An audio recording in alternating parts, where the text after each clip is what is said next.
public relations in dealing with the current situation we are all facing by acting professionally, timely communicating with stakeholders, giving advice to management to cope with various business and community situations. It is also initiated to raise funds to support victims of the pandemic within the autism community.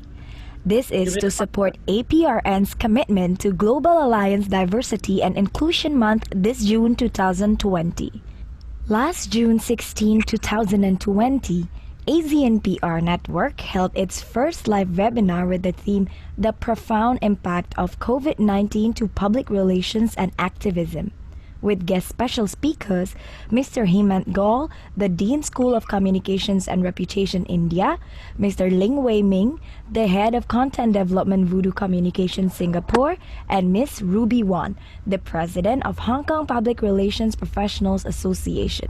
And today's webinar will highlight the roadmap to post-pandemic related to public relations and communication industry. And now, let's welcome our host for today, Mrs. Prita Kemal Gani, MBA, MCIPR APR, the President of ASEAN PR Network. Prita Kemal Gani, MBA, MCIPR APR, Founder and CEO of LSPR Communication and Business Institute. Prita Kemal Gani, MBA, MCIPR APR, earned her bachelor's degree in public relations from London City College of Management and completed her master's in business administration from International Academy of Management and Economics in Manila, Philippines. Prita is known as a progressive edupreneur. She owns and operated her own renowned PR and communication school, the London School of Public Relations, and is now recognized as the nation's best communication school with global cooperation and knowledge pool from various international campuses as her network. Prita has a very rich social life and she is active in many professional organizations, including some of which she founded. She has been an active public speaker in various organizations or events in Indonesia and overseas, and often consulted by the government and corporations alike on how to better increase the value of their business through using PR and communication as tool for sustainable development. From 2011 to 2014, she is appointed to become the chairperson of PERHUMAS, or Public Relations Association in Indonesia, and she is the only woman ever to be the chairperson of this organization. In the same year of 2011, she was also awarded as Women of the Year by Rakyat Merdeka Online. In the event of Indonesia Public Relations Awards and Summit in 2014, Prita Kemal Gani was selected as Public Relations Figure of Press Company Federation. The year 2015 is considered a golden year for Mrs. Prita, as she was selected as Asia Pacific Entrepreneurial Winning Women TM Ernst & Young Class 2015. And she also became an Executive Board Member Regional Delegate at Large Asia Global Alliance for Public Relations and Communication Management. The year ended with a big bang when she received an award as the ASEAN People's Award 2015, Indonesia National Recipient at the 27th ASEAN PR Summit 2015 KL, Malaysia, November 21st, 2015. Now, besides the founder and the director of London School of Public Relations, she is also the president of ASEAN Public Relations Network. She has her own radio program called PR Corner and Women on Top, empowering women through leadership. A 60 minutes monthly radio program featuring great women leaders. The guest speakers shared their experiences, their career path, and how it took them to become who they are today, and also how they can inspire other women. She also has the Entrepreneur Diaries talk show, an inspiring 30-minute talk show that brings together creativepreneurs, including successful LSPR alumni who have become entrepreneurs to share their personal and business success stories. In 2017, Prita Kemal Gani was awarded as Kartini Masakini from Indonews.id.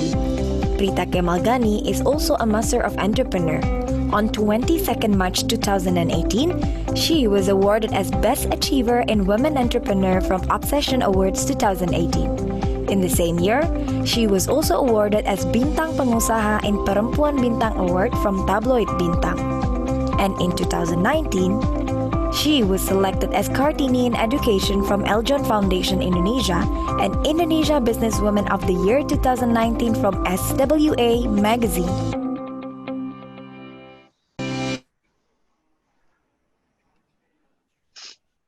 Hello, good afternoon from Jakarta and welcome to ASEAN Public Relations Network Webithon Series with a topic today, Roadmap to Post-Pandemic in the New Normal in ASEAN Regions. Today, we're going to discuss how these new norms began in the countries like China, Malaysia, Thailand, Singapore, how we began with this new norm. So the last series or the previous series, we are discussing how we deal with this pandemic. And today we're going to have 4 top speakers. They are practitioner, caliber, and head of the PR Association. So we begin from China, Thailand, Singapore, and then Malaysia. So I would like to introduce you to my very good friend, the 4th speaker, and start from China to then Thailand, Singapore, and Malaysia.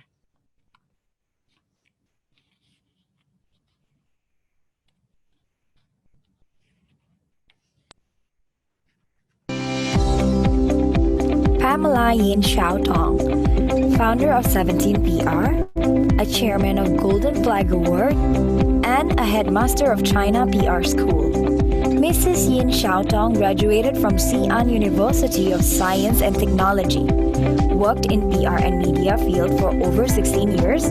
She has a very unique insights of China's PR industry, and she has tremendous experience in branding, CSR, integrated marketing, PR, and cultural communication field. She found 17 PR in 2004, and after 16 years, 17 PR had become the most popular and leading platform for China's PR platform. It also becomes the major brand and communication channel between China's PR industry and the world. She started the Golden Flag Award since 2009. Nowadays, it had become the most influential and most appreciated PR award in China. She founded China PR School in 2005. It's a brand that focused on providing professional training and on cultivating more cross-cultural talents specialized in branding, PR, marketing, creative, and management. It had provided training and related services to nearly 1,000 companies in China. Robert Conceicao, past president of Institute PR of Singapore. Robert has been a PR practitioner for about 3 decades. He is the founder or director of a boutique PR consultancy, Majic Communications, which was established in 2000. And it offers strategic communications, media relations and publicity, crisis communication, and specialized communication training. Robert has been a senior lecturer for PR and communications-related subjects for the following tertiary institutions: Australia's Newcastle University, or UONS, or PSP Academy, Singapore Management University, or SMU, Australia's Curtin University, the Civil Service College, or CSC, the Institute of Public Relations of Singapore, or IPRS, and the Marketing Institute of Singapore, or MIS. Robert is currently serving the IPRS Council 2019 or 2020 as the immediate past president, IPRS. He was conferred the Lifetime PR Achievement Award and Fellow of the Institute of Public Relations of Singapore, or FIPRS, by IPRS in 2015 and 2019 respectively. Robert was the chair of the judging panel for Sports Singapore's Most Inspiring Sports Story of the Year and the Sports Journalist of the Year Awards in 2017 and 2018 respectively. Jaffri Amin Osman, Vice President of Institute of PR Malaysia and Managing Director of World Communications Network. Jaffri is currently the Vice President and a Fellow at IPRM, or Institute of Public Relations Malaysia, and Managing Director of World Communications for the past 25 years. He provides PR counseling, communication consultancy, and training for consumer healthcare, FMCG, pharmaceutical, financial, energy, and government organizations. Under the leadership of Ibu Prita Kemal Gani, Jaffri is also the Asia Pacific Council member for Global Alliance. Jaffri had previously won the Best PR Consultant Award at the first Global Muslim Public Relations Excellence Award. His PR engagements and talks are not just with MNCs, GLCs, and government agencies in Malaysia, but also with ASEAN and international engagements. He was the conference director of the recent inaugural Kuala Lumpur International PR Conference, KLIP 2020. Nutthaboon Porn Ratanacharoon, Academic Support in Thailand Public Relations Association. He has worked in Mahidol University International College for more than 15 years. In his position, he works together with the Dean and the executive team to ensure that all marketing and communication functions are aligned with the college vision, mission, and strategic plans. He also developed and implements strategic marketing plans to drive student enrollment for undergraduate and graduate programs, as well as preparing marketing materials and create corporate social responsibility, or CSR, innovative activities to effectively promote academic programs and the university's brand. He works to be an academic support position in Thailand Public Relations Association's PR Thailand. Okay, you already see the 4 top speakers that we're going to meet today. My friend Jaffri, hi, Robert, and Chung. Where's Pamela? Yin. Okay, so today we have attended by all PR practitioners and students, and also people who are interested in public relations and communication. They're from China, Thailand, India, Singapore, Malaysia, Philippines, Indonesia, and Australia. But today is very special day because student exchange of LSPR from different part of this world. They're from Denmark, from Netherlands, and from Germany also attended this webithon. So today is going to be a very special day, and we will going to start with the discussions and how this new norm that is facing all of us, and we want to know first from China, then from Thailand, Singapore, and Malaysia. And of course, I would like to see Miss Yin. Where is Yin? We begin with the ladies first. Yeah, Miss Yin, Pamela Xiandong, and she's my friend. She's a very powerful woman in PR in China. Okay, Miss Yin, I want to know about the situation in Beijing currently. Is there any preparation for this new norm? How people react to the situation currently? I'm noticing you still wear the masker. Yeah. Now there are still some special situation in Beijing. So, you know, we must with facial mask with us when we are outside or in some public thing. So thank you, dear Ibu Prita. I'm very I really appreciate to have me here. Yeah. So about the question, I think the pandemic has had a profound impact on the whole world, both in politically and economically. At present, many people are confused about this about this influence and the future in the in the industry.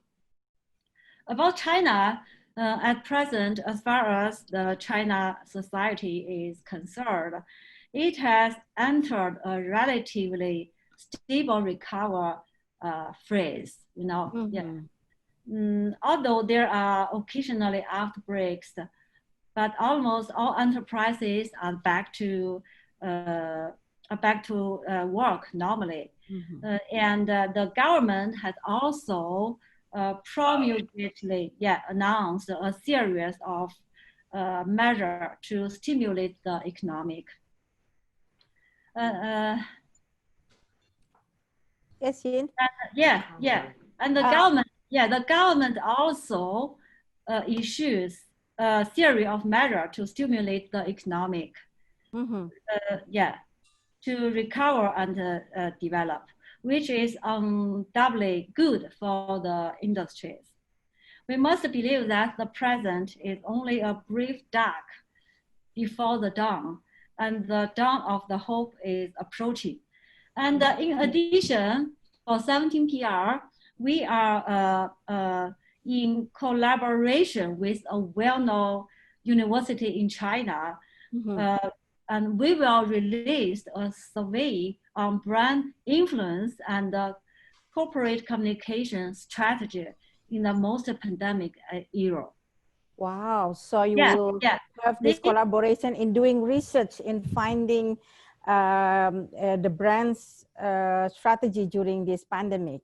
Yeah, I think this is what we can do as a society, you know, because many enterprises and the staff in the PR industry, they are puzzled. They don't know how to do in this special time because we cannot do a offline activity. We can't hold a conversation. We can't hold a meeting. So how to do? We are very puzzled. So we just decide to do a research about how to do in the how to say 后疫情时代 in the new normal situation. I think it's very good. This research is going to be very useful after we get the result and we can study, you know, about the situation. Ms. Yin, in Jakarta now, in Indonesia, we begin to open businesses more, you know, we are allowed to eat in a restaurant now. We can go to mall, we can go to the office, and public transportations now is open.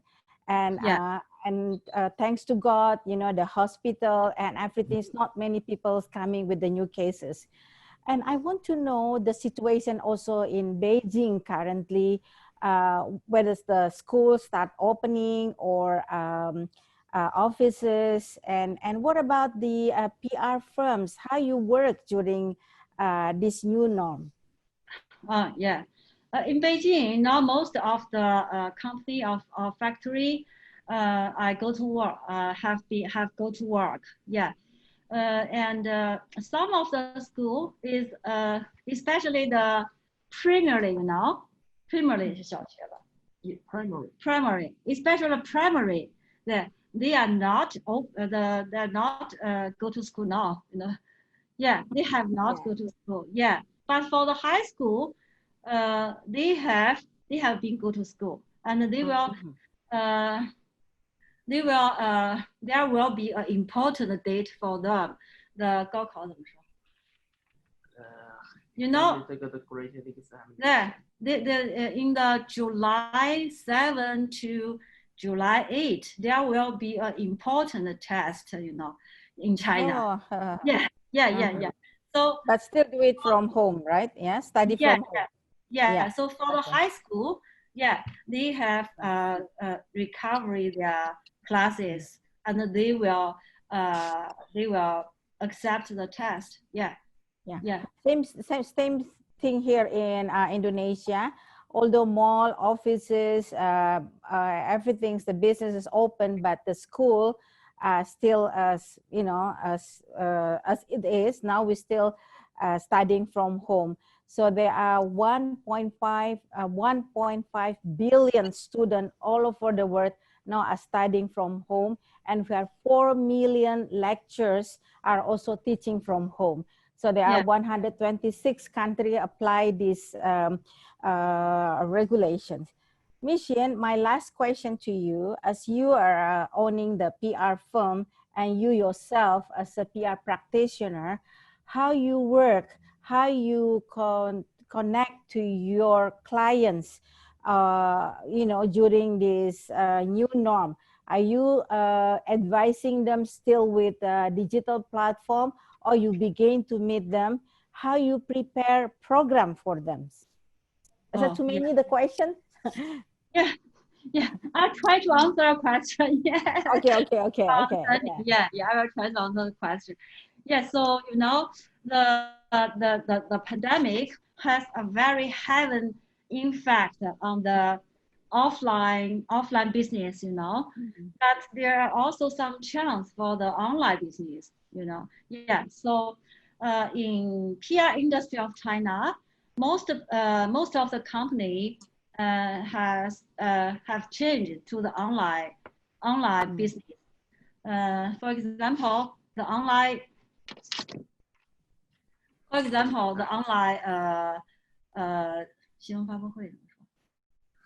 meeting, the online conference, especially the online exhibition, Yeah. Oh, yeah. Yeah, there is a famous exhibition in China of Guangzhou, means the Guangzhou trade exhibition, which be held every year. But this year the exhibition was held online. Also online. Very interesting. So trade exhibition through online, yeah. Yeah.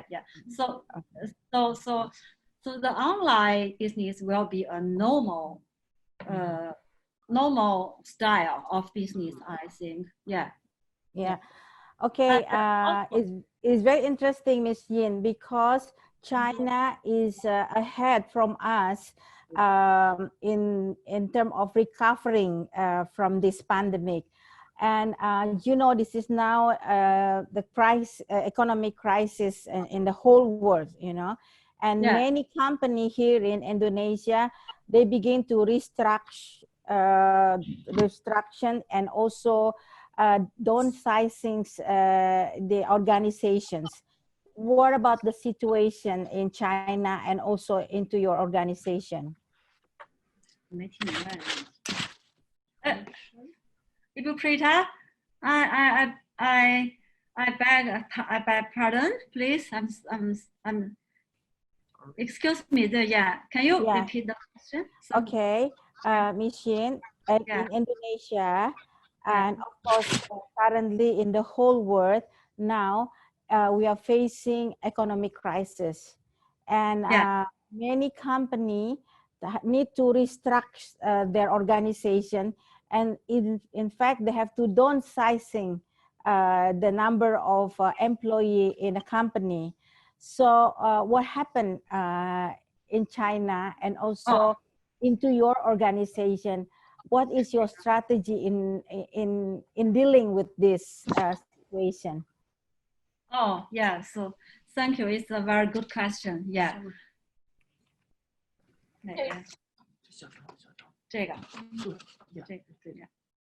I think under the new normal, the company in China is forced to reduce the offline deployment of enterprise, canceled a considerable number of customer offline cooperation, migrate most of its work and business online, follow the advantage of the current online environment, conform to the current online trend, established a good and smooth online business system, and conduct sufficient information management to ensure the company can operate smoothly under any situation, even under the state of division and governance. Yeah. Okay, thank you, Miss Yin. Okay, now I want to know what happened in Thailand. Yes. Hello, Mr. Hi. Nutthaboon. สวัส Chung. ดี Prita. Yeah. Yes. How's Thailand facing this post-pandemic? The Thailand, Yes. if you ask me that, firstly, we are lucky the country. We don't have the new case in Thailand, but we have still That's have good. the Yeah. little few of the new case from like the abroad come to Thailand, and then they just in the Thai nationals like the state quarantine. Only that we got the case. Right now and also tomorrow, Thailand will be reopen the business. All the business will be run the normal. But Tomorrow, 1st of July. yeah, 1st of July, Wow, new so- days and freedom days for over us. But actually, we have to on the ways to work or on the way to study, on the way of life should be as a new normal. So Okay, study still online, yeah? yes, that's right. So for like the my university, right, Mahidol University, actually we have like the open house, something like that, and we invite many students, many parents to visit us, but we cannot do it. We just doing the like the Facebook Live online. Good, Facebook Live. That's Yeah. right. We got a lot of people to Yeah. join over video conference, and also tomorrow the school is open. So some of the school is just the like the if you like the class you come today and tomorrow you study at home, something like that. So I'm not tomorrow is will be busy day for us. Okay, very exciting, yeah? Yes. Okay, Chung, President Jokowi, my president, urged us that we have to do extraordinary in order to stand up in this crisis situation. So everyone has to think creatively and to work extra hard, you know, so we don't face difficulty. So I also wants to know how your government communicate to the people in Thailand in, you know, in boosting their you know, confidence in facing this crisis situation. Maybe you can share with us. Okay, so first of all, we got the case in Thailand on around January 13th, and after that we just closed some of the foreigner coming in Thailand, and the one thing that we have like the space like the on the mid of March we got the several transmissions cluster. They just on the actually the Muay Thai fight in Bangkok on the 6th of March, and we got a lot. So after that, Prime Minister นะครับ ประยุทธ์ จันทร์โอชา declare a state emergency. So we set up the team, like the name is the Center for COVID-19 Situation Administration, or CCSA. So okay, so you have the Center for COVID-19. So right. every information is coming from this center. Yes, sir. And then they're gonna live in Bangkok. Yes, they like the because we like they have the curfew also. So this situation, right? The Prime Minister try to like the curfew because they can control the transition or like the people in Thailand, and also we really very successful from the spoken like the name of the คุณหมอ Thavi Sin.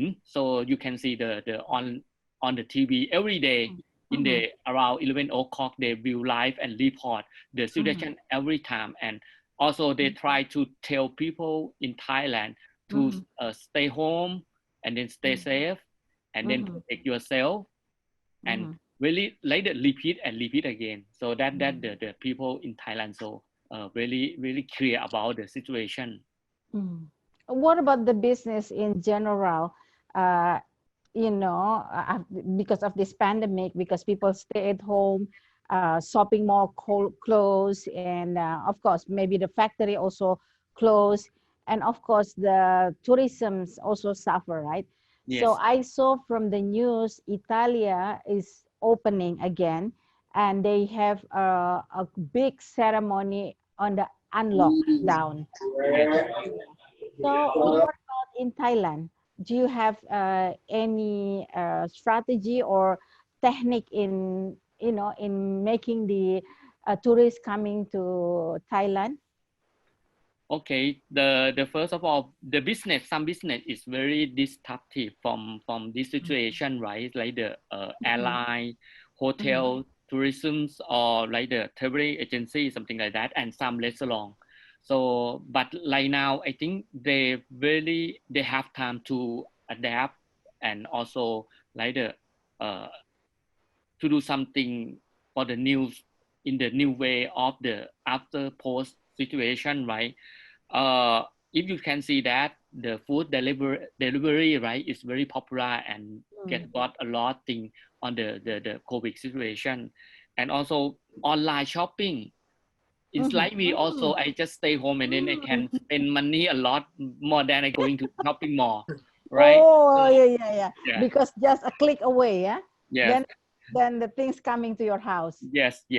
And also the entertainment, if you know that the Netflix or the YouTube or online entertainments, a lot of things to do. Whole day you can see the mini series from Korea or from Thailand. Oh, do you gain weight?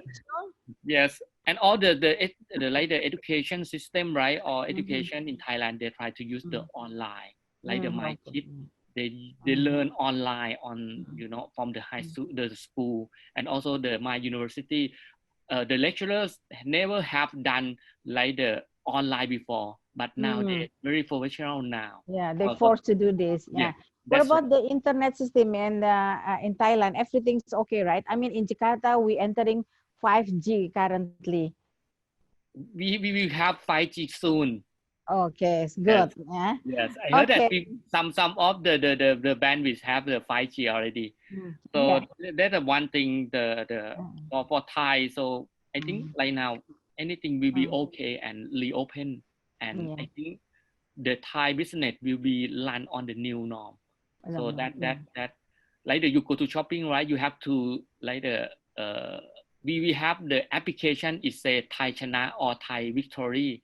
So if you go to the shopping mall, you have to scan barcode, QR code, and then you have to check out also. That's the one new thing if you're going somewhere in Thailand. Yeah, so no more touch, yeah, just barcode.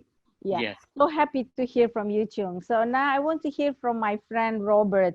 How is the Singapore situation after the post-pandemic?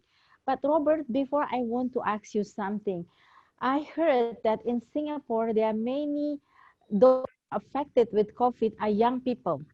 So I don't know how you have the strategy in protecting the elderly like myself. You know, I have to stay at home now. Yes, Robert. Okay. Good afternoon, Ibu Prita and everybody. Thank you for inviting me to share what's happening in my country. From 1st of June, we finished what we call circuit breaker. So we are into 3 phases to make the country be normal. Of course, we don't know when that will be. So the first one was, we call it safe opening. Just finished, and now we are into safe transition. And then we'll have safe nation. So most of the businesses, restaurants, shopping malls, all these have already opened. With what my friend from Thailand mentioned, there's a lot of safety put in place. You've got to scan QR code. You got to carry a trace application. All these things are necessary. You must have sanitizer. You still must wear your mask unless you are eating. So the nightlife, like the pubs and all that, they have to close at 10:30. It's very early for a lot of pub goers, you know. And the government is very strict on enforcement. That means if anybody is seen breaching the regulation, they shut you down immediately. Oh, okay. So it's a very strict rule, you know. Schools, some of the schools, secondary, primary, they have opened already. For the tertiary, they are still doing home-based learning because this is midway through their curriculum or their term. But there are plans, I think, later in a couple of months for even the universities to open. So in the next semester, you think it will be open in Singapore for university? Sorry? You think in the next semester in September, the university will begin to open again? I heard there are plans from about August, but because of COVID being so many twists and turns, nobody can predict what is the call they are going to do. So in Singapore, we have the inter-ministry task force. All the different ministries are involved, you know. So that they make a call as to where do we go next. And the most staggering thing that just happened today was our nomination day. For the first time, we are going to have an online or virtual general election. Oh, yeah, online general election. So I mean, you can still go to the polls, to the polling booth, but those of you who are with the quarantine or for some reason you are not supposed to go out, you can do online polling. So this is something that is unheard of, you know. And for me, my reading is maybe the government is confident, you know, that it's still safe enough to do certain things, provided all of us take care of ourselves. It's still individual responsibility. So our polling day is on the 10th of July, in less than 2 weeks' time. So today, if you tune in Singapore News, you see campaigning has begun. And of course, some people ask, is it safe and how come it's going? So that is a balance we are doing. That's very interesting. Robert, I mean, you are a seasoned lecturers and PR practitioners. I want to learn from you. Can you also share with all of us here what are the opportunity and future work trend you see in the new normal, in particular for PR and communication industry? So how work will be in the future with the current situation until we can find the vaccine? Okay, I think we look at it from PR in maybe 3 areas. If you talk of PR education, it's like what LSPR and all the other universities and schools are doing. We go into home-based learning, online learning. We know from the students and the lecturers, there's no substitute for face-to-face, especially when we are teaching face-to-face skills. is still needed, right? Yes, when we are teaching relationship skills, you know, people skills, that's what communication is about. So I think there must be a balance, and the tertiary institutions are working towards that. Benefits of doing this home-based learning, my students are happy. They just stay at home, no need to dress up. Being late for school. Need to spend time, for riding on the MRT. And all that. Then in terms of PR consultancies, we are dependent on clients. So a lot depends on whether our clients' state of their mindset, you know, are they able now to shift from previously where they call you for account servicing, contact meeting, you know, how are they moving? So different clients are moving at different pace.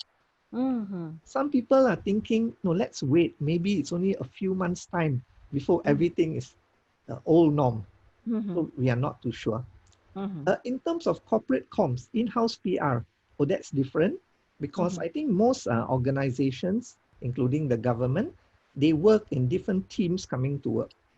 Our government is trying to tell people work from home should be the default. You know, not all going back to the office, because you know Singapore is so small. Ibu, you've been to our land many times. You see how crowded. We have social distancing, but how are you going to do it in the bus and the train? And even when we opened the shopping centers a few days ago, you can't stop people after 3 months staying home to all rush to the shopping center.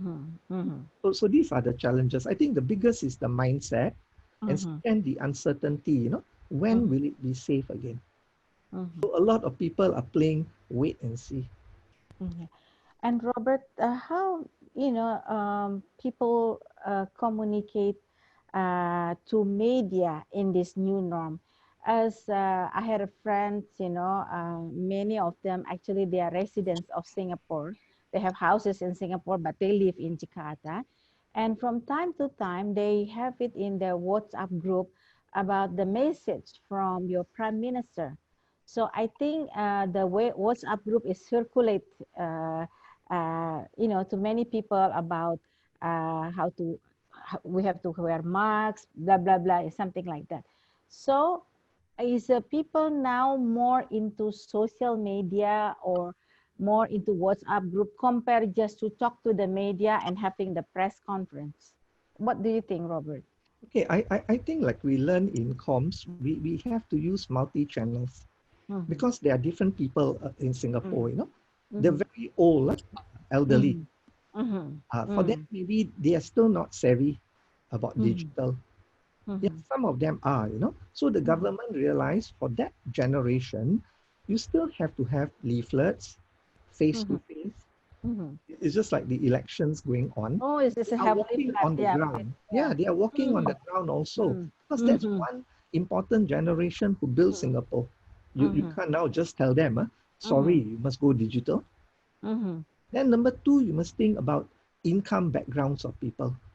So even home-based learning, how many houses would have a proper study, proper computer, internet connection? Yeah, it's difficult just only in the small handphone that we have to, you know, staring for 90 minutes for one session. Yeah, and families are not just one person doing home-based learning or working from home. So, and then other parts about social media, yes, WhatsApp is powerful, Facebook, all this, and the government uses all the channels. So daily, there's virtual press conferences, virtual doorstop interview. And, the media is doing all kinds of special programs using video. So you find, I think more people are moving on to digital and social for sure.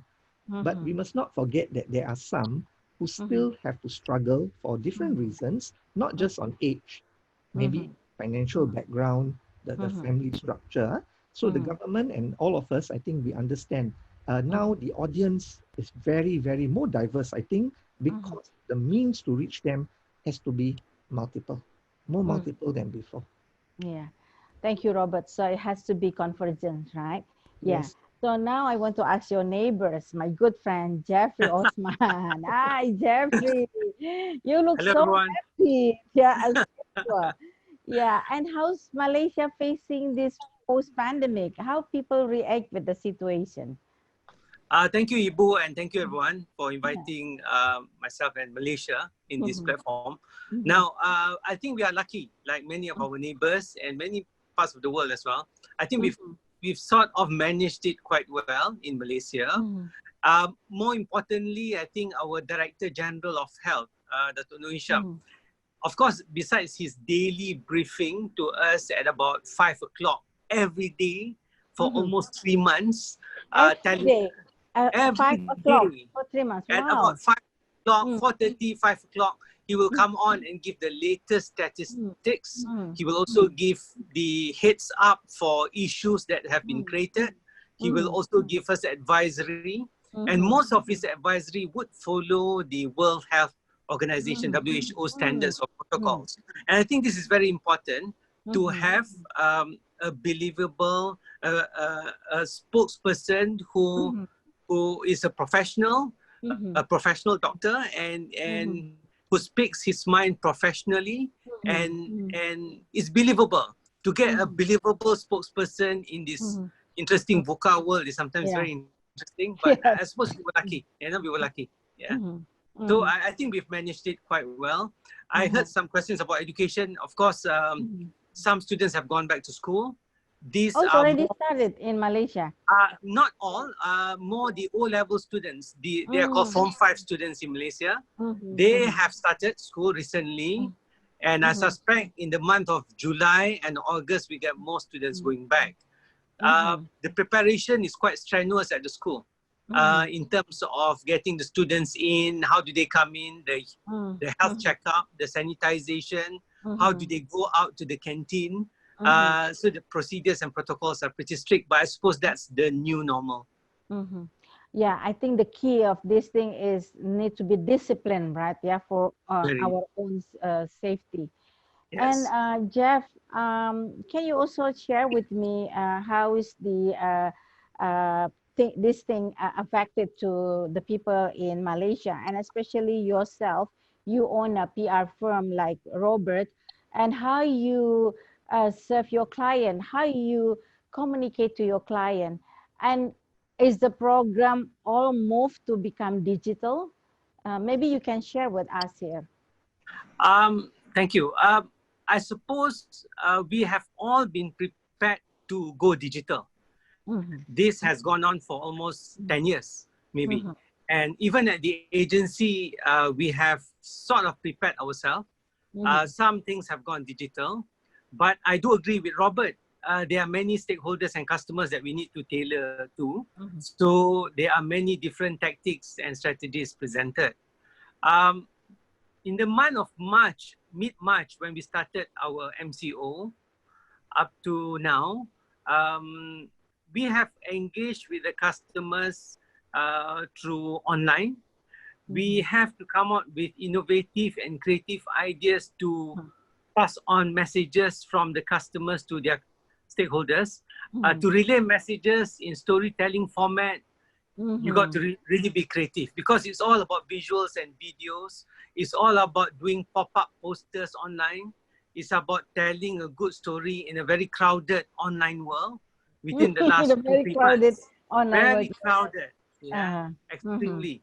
So creativity is at the forefront for the past 2-3 months. Creative ways of, because we can think that the poster or the pop-up social media poster is good, but if it doesn't reach the targeted market, then it doesn't work for the customer, you know. So the thinking behind any campaign becomes more sophisticated. But I won't use the word fun, but it's been very a unique 3 months for us. Yeah, very unique 3 months. Yeah. So Jeff, you were saying that people are still crafting for the story, you know, in this pandemic. Yeah. And Jeff, I also want to know, do you think that people behavior is also changed with the new norm? I mean, like here in Singapore, in Malaysia, or maybe in Thailand, and also in China, we used to shake hand or we kiss hand, you know, like that, but we can't do this anymore. What do you think, you know? I feel there's something missing. Yes, I'm a lover, not fighter. So, I do miss handshakes, for example, when meeting customers. I do miss hugging, even family members, relatives, friends, you know. But this is the new normal, Ibu, and everyone. It's interesting times, and I think that this new normal will last for quite a bit. And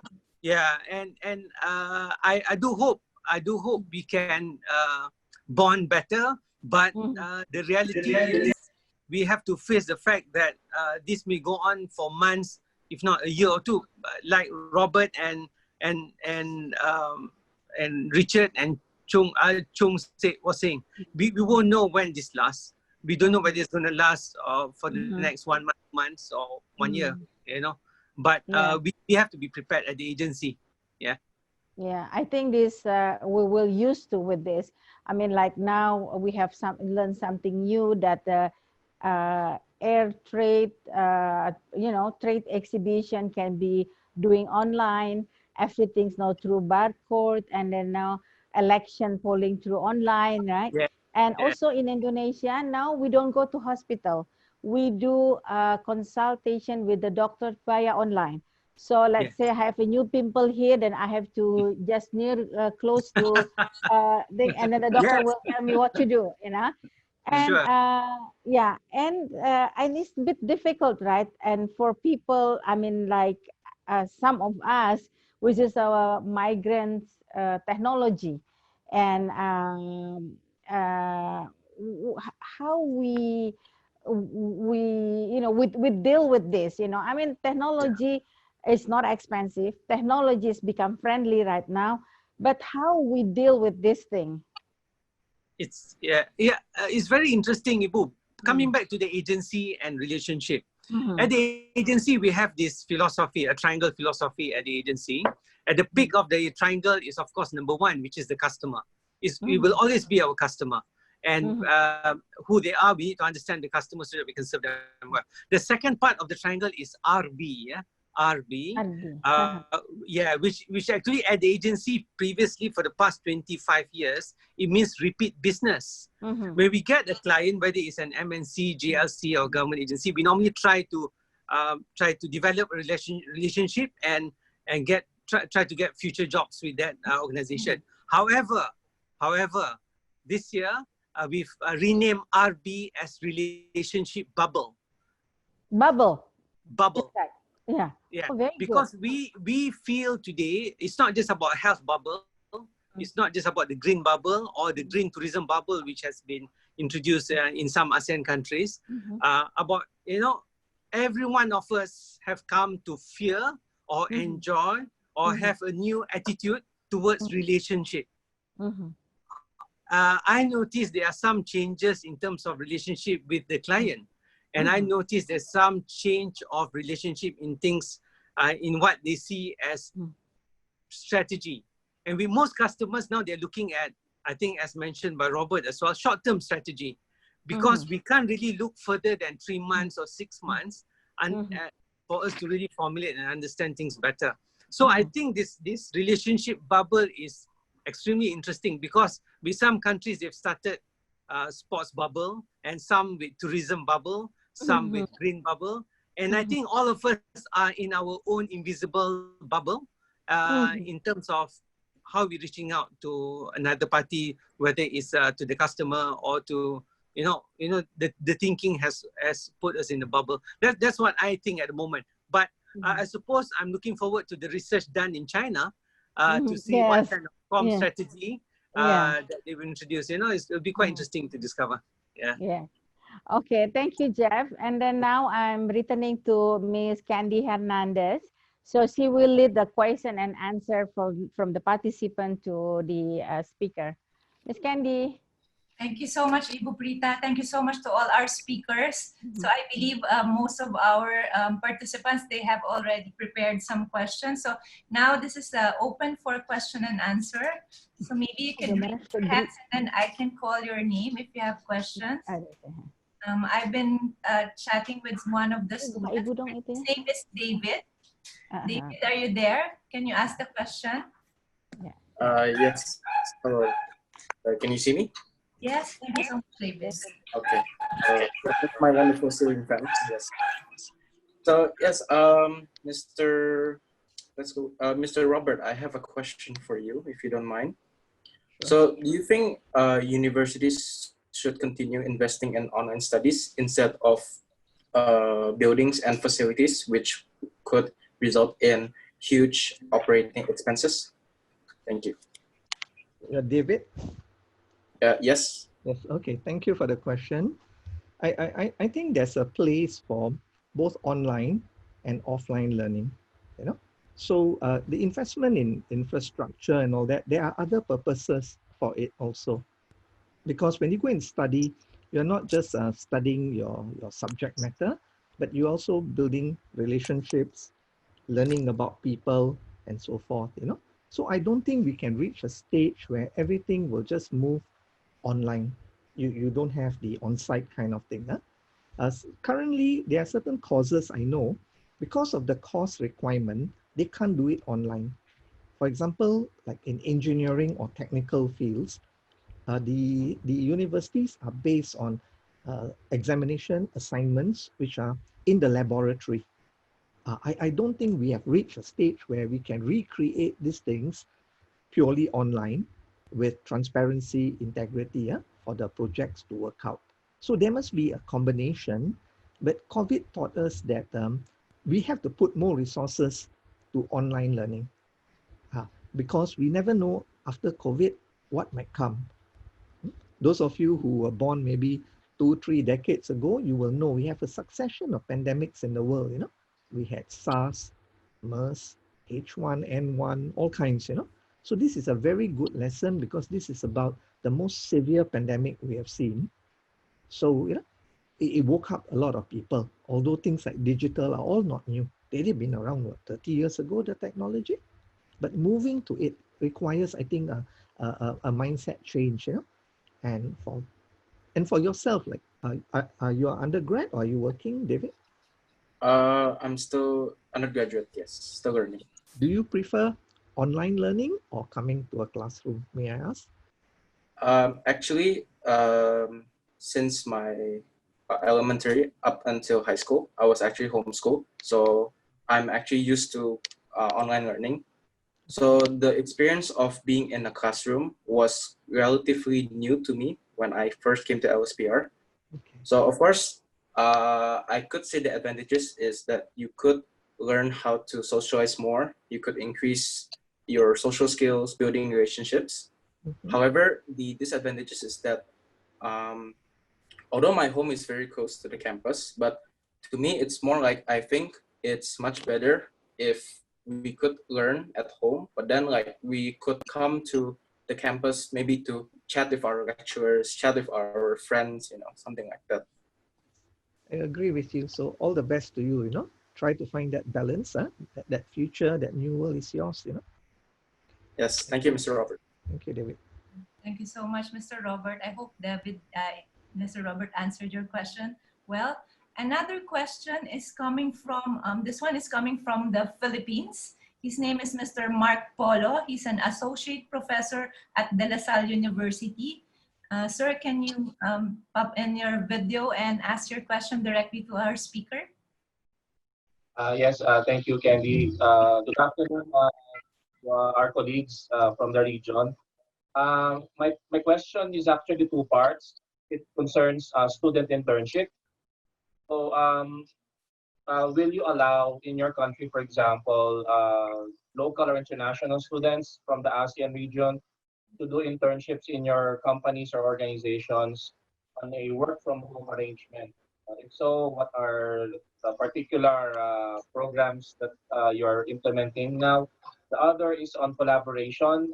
As you know, we have the ASEAN framework, which tries to encourage mobility across the ASEAN region. But since this is the scenario we are in right now, be more of virtual collaboration. So what kind of collaborative activities are you looking into that we can explore in the region?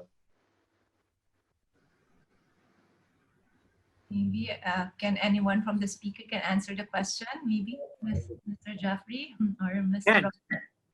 Yes, I'll start first. Thank you for the question. It's such an honest answering a question from a colleague, I would say, from the La Salle Association, because I'm also the chairman of the La Salle school in one district in Malaysia. Wow. Yeah, so, it's a small world after all. Short answer to the question would be, we have received many interns for the past 20 odd years in our agency. All of the students have been coming from the national universities in Malaysia and also private universities in Malaysia. We have not received any application from students who wants to do internship from the ASEAN region. Do we accept? Now is quite an interesting time to ask a question, maybe not this year, but I would assume from next year onwards, if you can just write in, I can just talk about my agency. It'll be a pleasure. I know of a few other agencies in Malaysia who have received ASEAN interns. So yeah, short answer is from work at home attitude at the moment, maybe not, but maybe in the future. Thanks, Candy. Okay. Any other speaker who want to answer, Mr. Marco? Mr. Robert? Okay. Your name is again Mark, is that, or Michael? Marco. Yeah, Professor Mark Polo. Professor Mark, huh? Okay, thanks for the question. I think internship, you mentioned internship, maybe if we are doing online, that might be possible, because in Singapore, we have government we have government regulations about, non-citizens interning even in organizations. So we haven't tried online, There are some communication functions that I believe can be done online, which means regardless of where you are, without physically being in the country. But there could be some that require face-to-face. That, of course, for the time being, I think with the travel restrictions, it's a bit off for the moment. Your second question on collaboration, I think just now we heard ideas from the different panel members. I think something we can do is we can learn from each other. Like we mentioned that this pandemic, this disease is too clever for any one person, and responses are based on the country we come from, our cultural differences, which all of us know best. So sharing this, I think, is of great value to everybody. And that's why I'm also here when Ibu Prita invited. I was very happy because I want to listen to what the rest of you, how the rest of you, we are all communicators. What are we doing? So collaboration in that kind of sense, maybe, is still doable. Thank you. I hope I answered you, Prof. Okay, thank you so much, Professor Mark Polo. Thank you for joining us today at APRN Webithon Series. Do we have any other students or participants who wants to ask questions to Mr. Chung, our speaker, and to Ms. Pamela from China? Okay, I think we have one from the Minister of PR. Can I call in Ms. Heidi? Yeah, good evening, Mr. Chung and Ms. Pamela. My name is Heidi, and I'm the Student Minister of Public Relations Concentration in LSPR Communication and Business Institute. I want to ask one question regarding the PR activities to the new normal era, because building trust and relationship is very important for PR, and because empathy is important to building trust, I want to ask as a PR, how to support and how to show our empathy and sincerity in supporting the new normal or post-pandemic activities in your country. Thank you. Okay. So the worst of all that, everyone is work from home and one is online. This is very difficult for us to find the audience. I'm not sure that's the problem is on my too. If I want to find a student for prospective student to come and then study to university, right? They cannot go to school. They just stay at home. So we try to use like the online, virtual online, or one more thing is we doing the conference, and we spend a lot of time to using the social media. And the one more thing that really surprising for me is the TikTok. It's one of the popular video conference or video entertainment, right? It's popular in Thailand also. It's a lot of the people use the TikTok on the entertainment or when they stay at the home, right? So using the TikTok, the one that. Another thing is we might be try to create the content that can be communicate clearly and simply or sequentially to the audience. Maybe you try to give the people what they need or give the content what they want. Or another thing you try to do like the helping the people to help. Something like in the case of Thailand, we have something like the food, sharing food on the street. If you go there, you can get free from that the container there. A lot of people just leave the some of the noodle, instant noodle, or some of the fast food. You can pick it up, or you can do something like the activity that it means like the CSR activity to help the people, or maybe you try to give any information to the audience how to save, how to like the scenario planning, focus on facts or something like the try to like the give any the knowledge people to safety or security and healthy, something like that. That's just my question. I'm not sure it's all right. Thank you so much. Thank you so much, Ms. Heidi and Mr. Chung. Anyone who wants to ask to Ms. Pamela, the floor is open.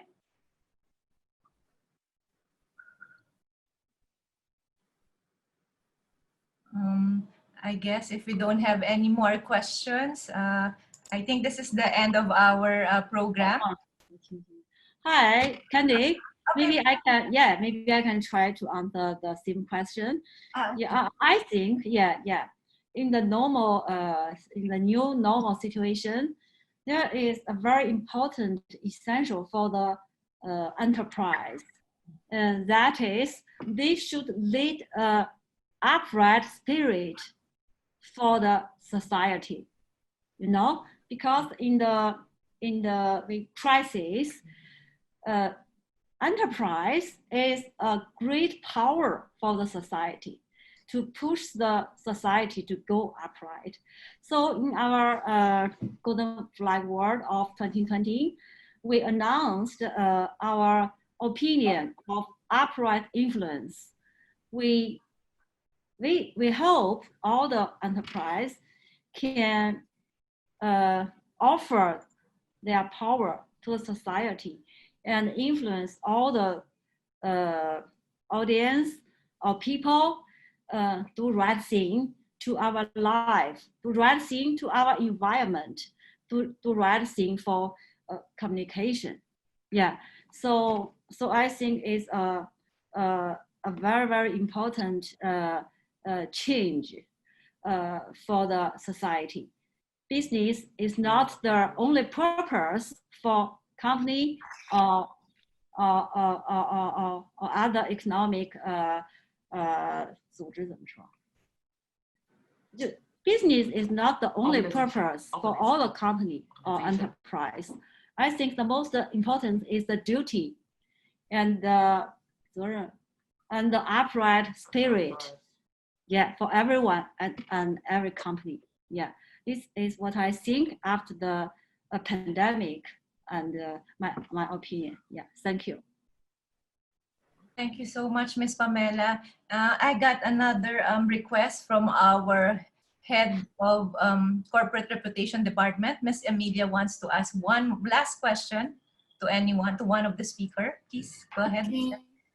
Hi, Ibu Prita and all the honorable speakers. How are you? I'm Emilia from LSPR. I would like to ask about what is the PR essential skills, the essential PR skills to facing the pandemic and to facing the post-pandemic and the new normal. I would like to hear the answer from each region, from Mr. Chung, Ms. Pamela, and Mr. Jaffri. Hi, Mr. Jaffri.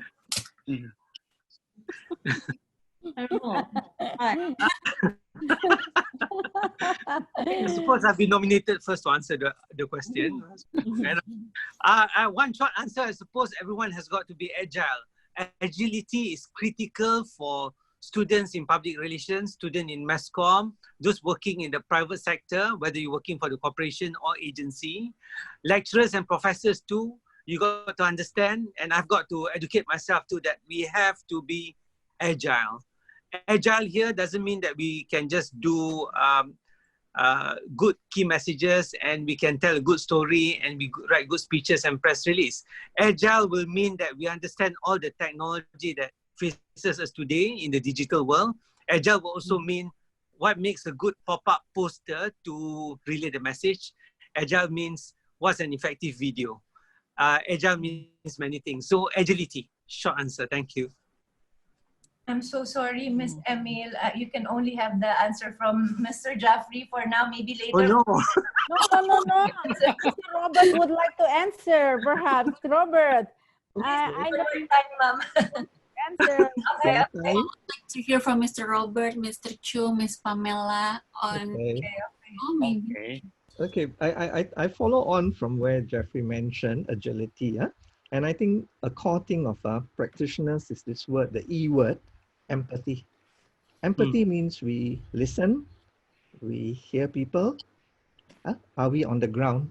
Otherwise, all our ideas, our planning, our creativity actually might be just to appease ourselves, because we don't know what is actually on the ground.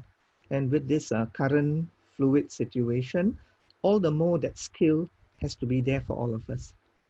Know your ground very, very well. Thank you.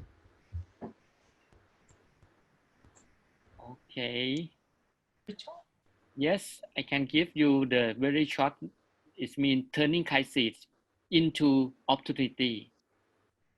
You have the many crises, but this is one of the opportunity you can save. You can stay with us. So first of all, you might be care the people. This is the first time you might be care the audience. You have to care your student. You have to care your clients all the time, because you can prove it via good relation with over the people. That's the point for me. Thank you so much, Mr. Chung. Ms. Pamela?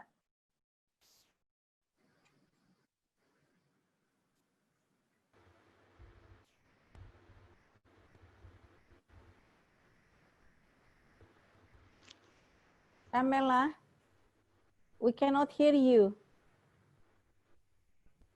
Yin, can you unmute? Yeah. Okay. Yeah. Thank you. The lovely beauty. Yeah. No, maybe what I say is what I think after the pandemic. Now I answer your question. Yeah. So I think empathy is the bridge and the essential way for communication, and I think the equality is the principle for this communication, and treat them equally, neither too low or too high, and feel the way they feel inside and find out what their need. Yeah, so if I can answer your question, is that satisfied for you to answer your question? Yeah, maybe you can ask another question. Yeah, I can continue to answer you. Okay, Ms. Pamela, is it okay in China? I mean, the condition right now, is it the second wave of coronavirus, or like what? And for business, what is the condition for business right now in China? Commission 愿景是吧？ Yeah. So okay. 第二波疫情对症。I will first I will make sure with my partner if I understand rightly your question. 是什么？第二波疫情在中国要怎么应对？For the second times 疫情怎么说？ So I will let my assistant to translate. Sorry. Yeah. 这个来，你过来吧。就是对第二波疫情来讲，其实就是这第二波疫情呢，主要是发生在北京。那从这个疫情发生到控制，大约也就经历了短短的2周的时间，非常的迅速。So please translate to. Okay.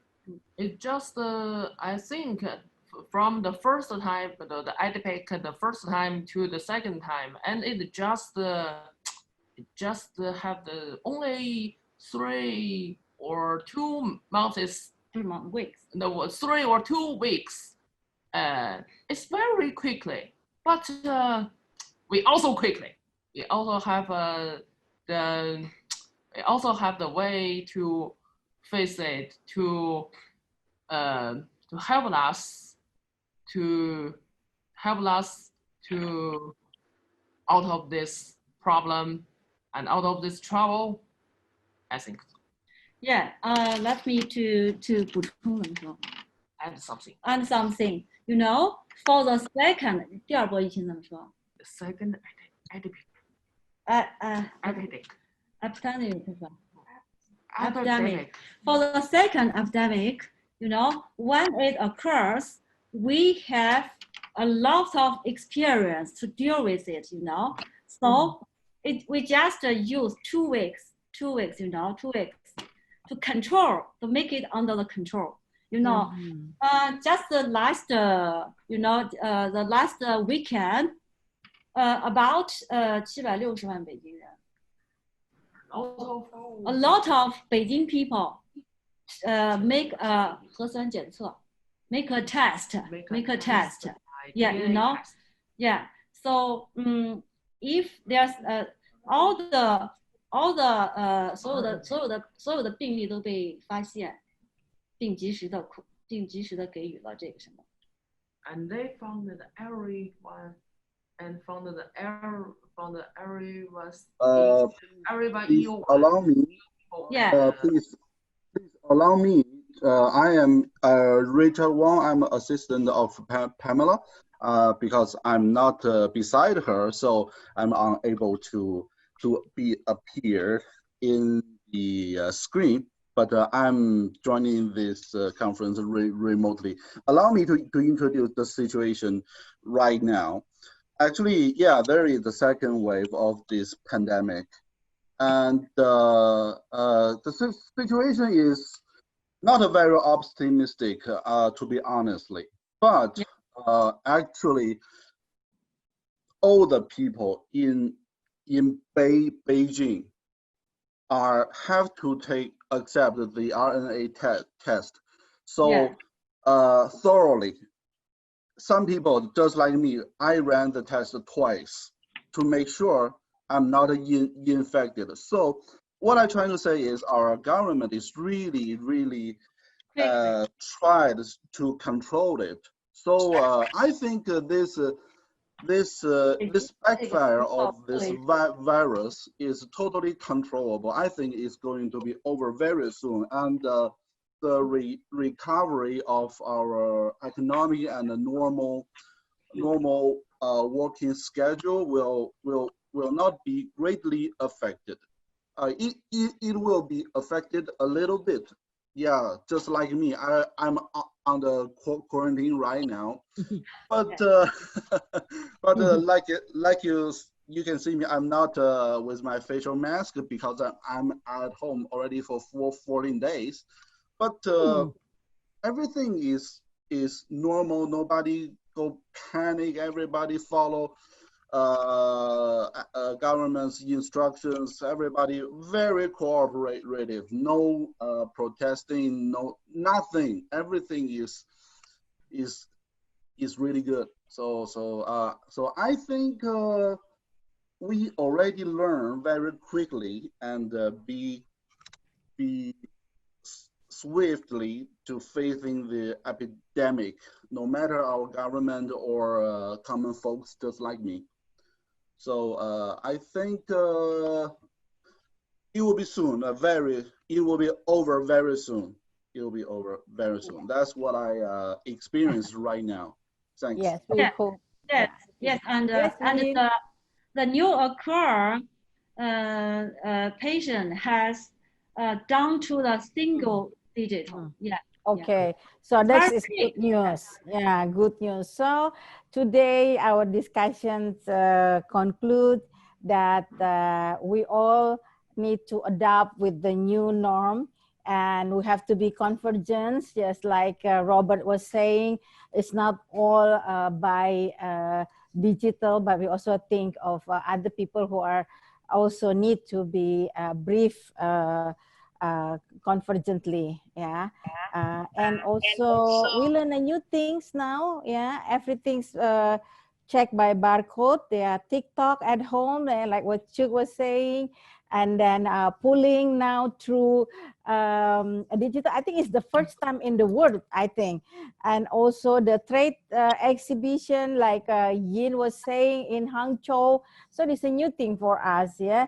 And then I think what Jaffri was saying, we need to be agile. I think is very important. And most of all, I think we need to be disciplined in order to make all of us feel healthy and safe. I think this is all. Thank you so much for all your time. I know this is a different time zone, so it's already late. It's almost Maghrib. Yeah, and I hope to see you again in my second session, my third series. And thank you so much, everyone. Stay healthy, stay productive, and stay happy. Okay. Bye. See you. Bye. Yeah. Stay safety. Stay happy. Can we have one with the group? We have to have. Let's stop. We need to take photo together. Yes. Oh. Okay. How do we? We'll take pictures. Chung, nice to meet you again. Yes, nice to meet you too. Yeah, Robert, don't go first. Jeffrey, we take photo first. Okay. Okay. Everyone, open the camera. Yeah. Yes, open camera. Yeah. Open all your camera and our picture per slide. So we have 4 slides here. So first slide, 1, 2, 3, smile.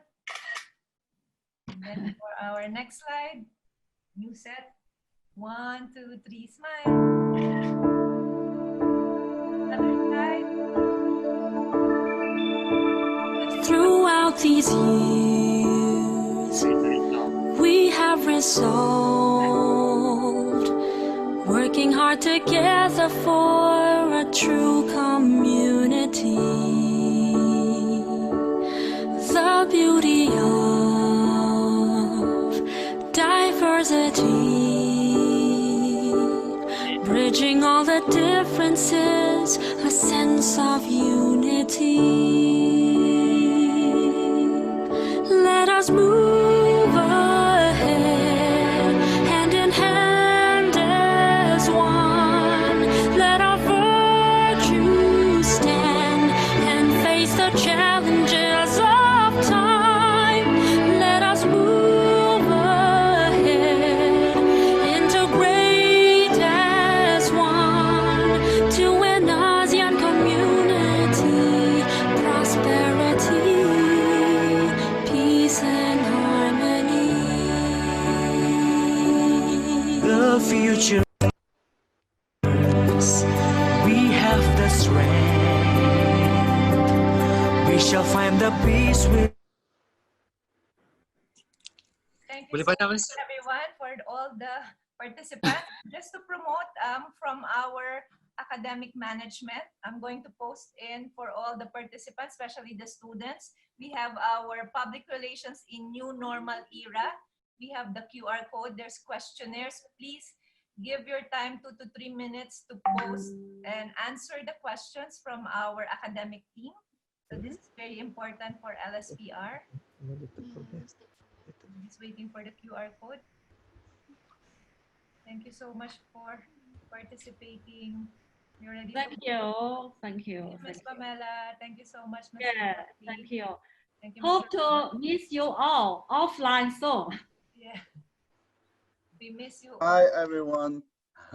Yeah, bye. Okay. Bye. Stay safe. Stay safe. Yeah. So this is the QR code. Please try to scan it, and all LSPR students are required to answer this 2 to 3 minutes. Please try to answer the questions here at the QR code link. Okay, see you soon. So much. Okay. Jaffri, thank you, everyone. Yeah, hope to see you Candy. soon. Candy, Hi. you uploaded this file to the Google Doc, right? Yes, yes, we will share. Okay, so we have. I will share everything to your email, each of you. Yeah. Okay, because we have to use proxy to access these files. But if we use the proxy, we have to disconnect now. So we will fetch the files later, all right? And we will answer that and share with you guys, all right? Okay, see you. Okay. Stay safe. Bye. Bye. Stay safe. Bye. Thank you, Candice, for everything. Thank you so much.